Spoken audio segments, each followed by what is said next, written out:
Gitvach, everybody. So, they say a Maisa that there was a Yid that once came to the Baal Shem to give a donation for the Beis Medrash and for any poor people that the Baal Shem Tov was involved with. And so he gives him the envelope full of money. And the Baal Shem Tov says, it's so beautiful to donate such an amount. It'll go to a good cause, Be'ez Hashem. Is there anything I can return you? I could give you. Do you want a bracha for anything? So the Yid says, Baruch Hashem, I'm good. I don't really need a bracha for everything. I have everything I need. So the Baal Shem Tov says, what about your family? You want a bracha for, nachas from the children and health and so on? Everyone's fine. I'm good to go. I'm good to go. Okay? So Baal Shem Tov says, you know what? Then maybe if I can't give you a bracha, if you don't need anything like that, then maybe you could do me another favor. He says, what? He said, there's a particular letter, if you don't mind delivering this letter for me. He says, sure.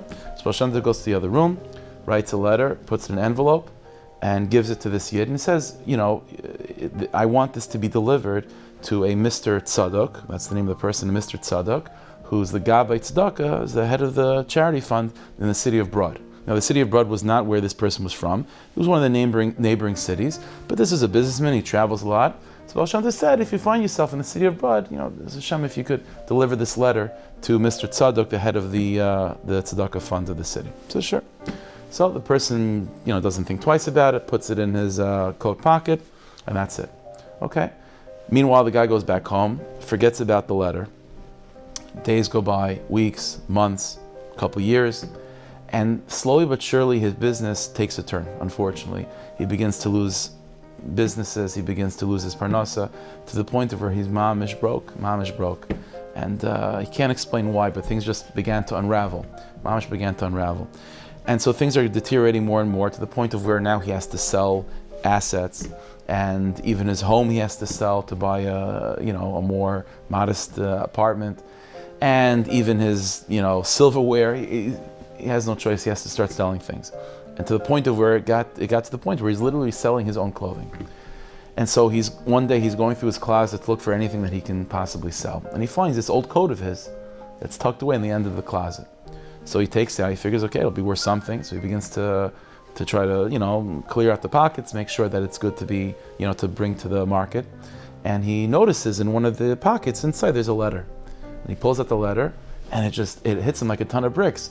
From what happened, this was 16 years ago. That's 16 years ago, he was by the Baal Shem when everything was going amazing, and he remembers vividly at that moment how the Baal Shem Tov offered to give him a blessing for parnasa, and give him a blessing for health and everything good. And he was and this person, he's thinking about himself that he was so confident in everything he has and how everything is set in stone that he didn't even want to take the bracha from the Baal Shem, and he's kicking himself. Why didn't I take the bracha? Why didn't I take the bracha? At the time I didn't think I needed it, but we're always B'yad Hashem, we're always hanging by a thread. So, but then he remembers to himself that letter that he never delivered with the message of the Baal Shem. So he says, you know what, okay, in the very least, let me do it now. So he finds a ride, hitchhikes his way to the city of Brod. And he walks around and he's asking people, and again, he's now a beggar, and he walks around and he's asking people, I have this letter to deliver to a Mr. Tzadok, who's the head of the tzedakah of the city. And, could someone point me in the right direction? And people are looking around at each other and thinking, really? He says, well, what's the problem? He says, they told him that this Mr. Tzadok was just appointed today as the Gabbai Tzedakah. Just appointed today. And so the person is thinking, okay, that's a little bit of an odd coincidence. So he asks them, could you tell me a little bit about this Mr. Tzadok? And they tell him, well, the truth is, it's interesting. Throughout his whole life and his whole time spent in the city, he grew up here and so on. He was a simple person, a tailor, nothing major, not exceedingly wealthy at all, simple. But just recently, his business began to take a turn in the upside, and he became extremely wealthy and powerful in the city. And literally today, he was just appointed as a Gabbai Tzedakah. So this person's thinking, what are the odds of such a thing? So he immediately goes to this Mr. Tzadok's office, knocks on the door, and tells him, you're going to think I'm crazy, but 16 years ago, I was by the Baal Shem Tov, and he gives him a little bit of background to the story, and he says, the Baal Shem Tov gave me this letter to deliver at the time, he said, to a Mr. Tzadok, who's the head of the Gabbai Tzedakah in the city of Brod. I forgot about it over 16 years. My mazel turned a lot, but now I just remembered about this letter, and I brought it, and now I'm here bringing it to you. And I was told that literally today you became a Gabbai Tzedakah. So the odds of this are very strange, very, very random, but here's the letter. So this Mr. Tzaddik is taken aback by this whole thing. So he takes the letter, opens it up, and he begins to read it, and this is what the letter says.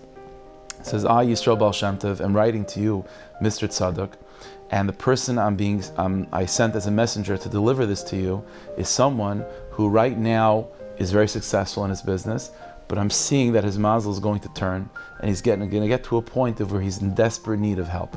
And so at the time when he delivers this letter, you are going to be in a position to be able to help him, and you're going to be in a position where you're going to be able to not only give him a few dollars to help him that day, but maybe to give him a job, to give him some opportunity to really get back on his feet. And I'm asking you if you'd be able to do that. End of the letter. 16 years early. So Mr. Tzaddik is mamish floored by this. And he says, of course I'll help you out, and he learns more about this person and his strengths and what businesses he was involved in, and gives him the right opportunities until Baruch Hashem, his mazel turns around again, and he becomes successful once again. Samaisa. See, that's how Rebbeinu Hashem does things, even before we know that a problem is even around the corner, the Rebbeinu Hashem already brings the refuah. He already brings the salvation, even before there's even a thought and a havamina of there being a problem to begin with. We have to have emunah in Hashem, just like we have emunah in Tzadikim, that the Rebbeinu Hashem always sends the refuah before the makkah, always refuah before the makkah. Hashem should bless us. This should be a week of always refuahs before the makkahs. We should have that chizuk and that strength and that confidence that Rebbeinu Hashem has our back, no matter what the situation is, no matter what environment we find ourselves in. Hashem always has our back. We should be zechet to a good week, a lich to gevach, a mazel to gevach, and a good gebench to gevach.